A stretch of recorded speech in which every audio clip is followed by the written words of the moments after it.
जिसकी जितनी संख्या भारी, जिसकी जितनी संख्या भारी, वोट हमारा राज तुम्हारा, वोट हमारा राज तुम्हारा। अभी तो ये अंगड़ाई है। समता, समानता, न्याय और विश्वता का विचार संपूर्ण दुनिया को देने वाले तथागत महामानव गौतम बुद्धा, सम्राट अशोक, संत कबीर, संत रविदास, शिक्षा के जनक राष्ट्रपिता ज्योतिबा फूले जी, आरक्षण के जनक राजर्षि, ये जितने भी जो कर रहे हैं ना अभी सब लोग बैठ के, और ये जो कलेक्शन वाला काम अभी रोक दीजिए इसको। भाई साहब कलेक्शन वाला काम अभी रोक दीजिए, बैठ जाइए सब, मेरे भाषण के बाद करने हैं सब। शिक्षा के जनक राष्ट्रपिता ज्योतिबा फूले जी, आरक्षण के जनक राजर्षि साहू जी महाराज, छत्रपति शिवाजी महाराज, पेरियार वी रामास्वामी नायकर, बिरसा मुंडा जी, हमारे विश्व गुरु संविधान निर्माता doctor Baba Saheb Ambedkar ji, Periyar we Ramaswamy Naikar जी, ललित सिंह यादव जी, हमारे बहुजनों के नायक मान्यवर काशीराम साहब, माननीय सुखलाल कुशवाहा जी, माननीय भीम सिंह पटेल जी, माननीय सोनेलाल पटेल जी, आदि सभी संतों, गुरुओं, महापुरुषों को नमन करते हुए आज के इस संविधान संदेश अधिकार यात्रा में मेरे साथ में चल रहे हमारे संगठन के राष्ट्रीय महासचिव ओबीसी केपी पटेल जी, जो सीधी से चल के आपके बीच में आए हैं और जिन्होंने इस यात्रा में पूरे भारत में, मध्य प्रदेश ही नहीं पूरे भारत में अपने छोटे छोटे बच्चों को छोड़ के इस यात्रा में किसानों के लिए और ओबीसी एससी एसटी के हक अधिकारों के लिए अपने बच्चों का त्याग करके आपके बीच में आए सम्माननीय केपी पटेल जी आपके बीच में बैठे। एक दूसरे क्रांतिकारी साथी, एक वो समय था जब शंभू ऋषि का सर काटा गया। आज समाज हमारे शंभू ऋषि को नहीं जानती, पर वो शंभू ऋषि की एक संतान, एक औलाद, एक वंशज जो हमारे संगठन के अपने अखिल भारतीय ओबीसी महासभा के राष्ट्रीय कोषाध्यक्ष हैं, ओबीसी जितेंद्र साहू जी आपके बीच में राष्ट्रीय कोषाध्यक्ष हैं। वो भी अपने छोटे छोटे बच्चों को घर में छोड़ के और अपना काम धंधा सब छोड़ के आपके बच्चों की रक्षा और किसानों के बच्चों की रक्षा के लिए आपके बीच में है ओबीसी जितेंद्र साहू जी। ऐसा सल्यूट करने को मन करता है ऐसे क्रांतिकारी नौजवान साथी। हमारे बीच में एक और तीसरे क्रांतिकारी साथी हैं। मुझे बहुत सारे फोन आए शासन प्रशासन की तरफ से आए, और बहुत सारे जिन लोगों से हम पूरे देश में परेशान हैं उन लोगों ने भी फोन किया। बोलते हैं कि तुम यात्रा नहीं निकाल पाओगे, कहीं भी तुम्हें गोली मार देंगे। तुम्हारे सब लोगों को हमने विभिन्न संगठनों के माध्यम से हमारा गुलाम बना रखा है, तुम्हारी यात्रा नहीं चलने देंगे हम। ऐसे फोन आए, ऐसे धमकियां आई फेसबुक पे और व्हाट्सएप के माध्यम से। हमने कहा चिंता ना करना, हमारे साथी जब तक हमारे साथ नहीं थे, जब तक तुम्हारे इशारों पर चलते थे, अब ये पूरे ओबीसी एससी एसटी और किसान देश का मूल निवासी समाज महापुरुषों को, इस संगठन को जान गया है। अब तुम्हारे बहकावे में नहीं आने वाला। अब हम देखेंगे कि कौन किसको गोली मारता है और कौन किसको। हम तो अहिंसा में भरोसा करने वाले लोग हैं, हम किसी को सताते नहीं है, जबरदस्ती किसी को। अहिंसा रास्ता में महापुरुषों का रास्ता नहीं। पर यदि तुम जैसे बाबू जगदेव प्रसाद कुशवाहा जी को बिहार में मंच में समाज को जागरूक और संगठित करने का काम कर रहे थे, आपके हमारे पूर्वज, हमारे बाप दादे बाबू जगदेव प्रसाद कुशवाहा, ललित सिंह यादव जी, रामस्वरूप वर्मा जी, पेरियार जी, जिनको मारने का काम किया था। मैंने कहा पंडित जी अब वो समय चला गया, वो समय अब चला गया। समाज के हुए हैं, जब भी तुम इस तरह की बात करो।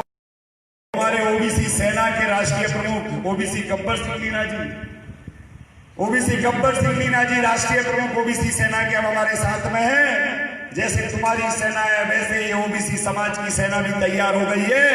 ये सेना ईंट का जवाब पत्थर से देने की पूरी तैयारी में है। किसी गलतफहमी के शिकार मत होना। हमने 32 मोर्चे बनाए हैं। हमारी मातृशक्ति यहाँ बैठी हुई है, माताओं के बीच में काम कर रहे हैं पूरे देश के अंदर, युवाओं के बीच में, छात्रों के बीच में, किसानों के बीच में, डॉक्टर के बीच में, इंजीनियर के बीच में, शिक्षकों के बीच में, वकीलों के बीच में, सेवानिवृत्त लोगों के बीच में, कर्मचारियों के बीच में, अधिकारियों के बीच में 32 मोर्चे हैं। और समाज के एक क्षेत्र में रहने वाले और काम करने वाले लोगों को, इस देश के मूल निवासी लोगों को जोड़ के हम इस बच्चों और इस देश से हमारा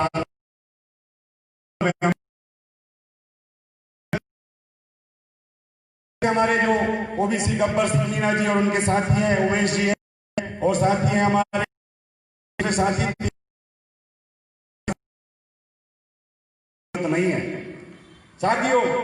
और हमारे बीच में एक आज जिनके काम पहुंच पाई है, उनका नाम भी लेना इस मौके पे मैं उनका नाम भी चाहता हूं बीच में बताऊं, ताकि एक हमारे साथी है, राष्ट्रीय प्रवक्ता है वो भी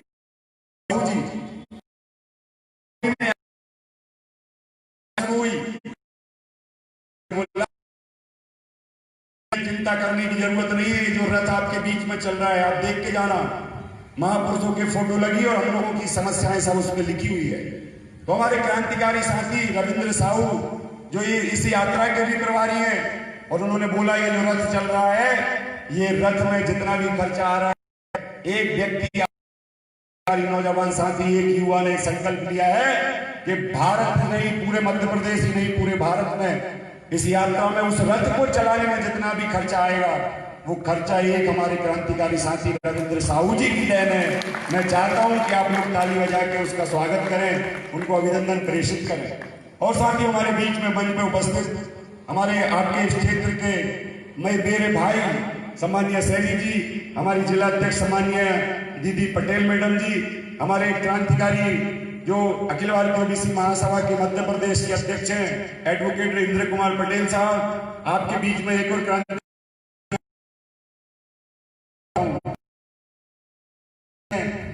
कि आपके संविधान सुप्रीम कोर्ट और हाई कोर्ट में लड़ने का मामला है। ऐसे दो साथी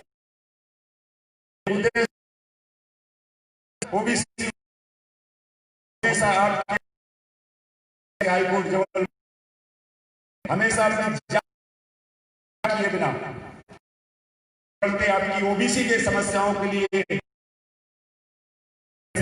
नमन करने का मन करता है, ऐसे उदय साहू जी। और दूसरे एक और साथी उनके बड़े भाई रामेश्वर जी बैठे हैं, रामेश्वर सिंह लोधी जी बैठे हैं, कि जो पूरे मध्य प्रदेश ही नहीं पूरे देश के अंदर संवैधानिक हक अधिकारों को, एक तो जितनी भी पिटीशन हाई कोर्ट में और सुप्रीम कोर्ट में लगती है, पूरी तरह से ओबीसी समाज की पिटीशन है जो आज लगभग बड़ी संख्या में लगी हुई है, उनको इंटरवीन करने का काम कर रहे हैं। और पूरी तरह से ओबीसी के बच्चों को, किसानों के बच्चों को उनका हक अधिकार दिलाने के लिए रात दिन मेहनत कर रहे हैं। ऐसे हमारे रामेश्वर भाई आपके बीच में हैं, और आप लोगों को अपने आप को धन्य मानना चाहिए कि ऐसे विद्वान साथी आप अभी इस लड़ाई में, अभी आपने लड़ाई कुछ लोगों ने शुरू की, अभी तो आप लोग लड़ाई को जानते नहीं है। ऐसे क्रांतिकारी साथी आपके बीच में लड़ रहे हैं, ऐसे लोगों को हमें पूरी तरह से, जब इनके कॉल आ जाए, जब इनको सहयोग की आवश्यकता हो, हम लोगों को इनका साथ देने की आवश्यकता है। दूसरे हमारे जो आज जिनके कारण आज इस कार्यक्रम में हम यहाँ कर पाए, हालांकि प्रशासन ने तो पहले ही मना कर दिया था कि आप लोग नहीं कर सकते, इस तरह की कोई अनुमति नहीं थी। हालांकि प्रशासन को मैं बता देना चाहता हूँ कि भारत का जो संविधान है, कैसे कैसे प्रशासन में लोग भर्ती हो गए और किस तरह की वो रोक लगाने का काम कर रहे हैं, इन प्रशासन के लोगों को सोचने की आवश्यकता है कि ये भारत का जो संविधान है जिसके कारण ये यात्रा निकल रही है, और ये जो भारत का संविधान आर्टिकल 19 तरह की रैली करने का, सभा करने का, प्रदर्शन करने का, हिंसात्मक रूप से अपने हक अधिकारों के लिए लड़ने का अधिकार ये भारत का संविधान देता है।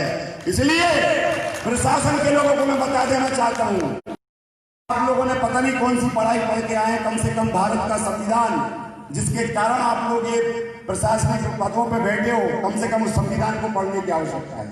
संविधान ये नहीं कहता है कि आप किसी के भी कार्यक्रम में रोक लगाते हैं। संविधान की आर्टिकल 19 से बोलता है कि सभी को अपनी अभिव्यक्ति की स्वतंत्रता का अधिकार है, और संविधान में बैठे व्यवस्थापिका, कार्यपालिका और न्यायपालिका के लोग संवैधानिक व्यवस्थाओं को लागू कराने का और सुचारू रूप से चलाने के लिए अपनी सेवाएं लगाई हैं। इसलिए इस बात को चिंतन करने की आवश्यकता है। अभी भारतीय जनता पार्टी या कांग्रेस का कार्यक्रम होता तो वहां से लगा के यहां तक नतमस्तक होकर चले जाते। नीति है वो भी हम लोगों ने, और यही जनता है जिसने विधायक मंत्री बनाए हैं। प्रशासन को इस बात के बारे में सोचना चाहिए। सत्ता बदलते देर नहीं लगती। आप आज जिनके इशारों पे इस कार्यक्रम को रद्द करने की काम कर रहे हैं, ऐसा भी हो सकता है भविष्य में, ऐसा भी हो सकता है कि जो यहाँ लोग बैठे हुए हैं कल को इनके बीच में से इसको विधायक, सांसद और मध्य प्रदेश के मुख्यमंत्री और देश के प्रधानमंत्री इसमें से बैठ सकते हैं। इसलिए निष्पक्ष रूप से और संविधान शासन प्रशासन को अपना काम करने की आवश्यकता है। हमने डीजीपी मध्य प्रदेश को और मुख्य सचिव मध्य प्रदेश को ऑलरेडी 20 सितंबर को, आज से लगभग 15 दिन पहले पूरी तरह से अनुमति और सब कुछ सूचना सब दे चुके हैं। किसी तरह की भारत पूरे मध्य प्रदेश के अंदर किसी भी तरह की सभा करने के लिए, किसी भी तरह का आयोजन करने के लिए सोशल डिस्टेंसिंग का पालन